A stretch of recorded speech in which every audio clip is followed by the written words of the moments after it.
এবার নিজ এলাকা পঞ্চগড়ে বিএনপির নেতাকর্মীদের চাঁদাবাজি নিয়ে চ্যালেঞ্জ ছুড়ে দিয়েছেন জাতীয় নাগরিক পার্টির উত্তরাঞ্চলের মুখ্য সংগঠক সার্জিস আলম।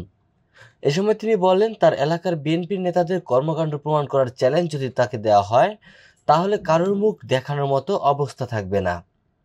আজ সোমবার ৮ সেপ্টেম্বর নিজের ভেরিফাইড ফেসবুক অ্যাকাউন্টে দেয়া এক পোস্টে তিনি এসব কথা জানান। পোস্টে সার্জিস উল্লেখ করেন, সেদিন পঞ্চগড়ে মতবিনিময় সভায় বলেছিলেন তেঁতুলিয়া উপজেলায় কিছু বিএনপির নেতাকর্মী নিয়মিত চাঁদাবাজিতে জড়িত। সাধারণ মানুষ তাদের উপরে অতিষ্ঠ, এতে তাদের এবং তাদের কতিপয় সুবিধাভোগী কর্মীদের জ্বালাপোড়া শুরু হয়েছে।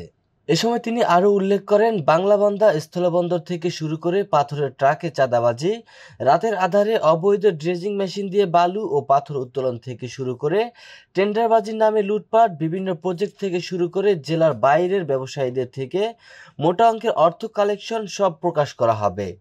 সার্জিস বলেন, কে কাকে দিয়ে কি করায়, কার পরিবারের সদস্য কোন কাজে জড়িত, তার সব ধরনের তথ্য প্রমাণ রয়েছে।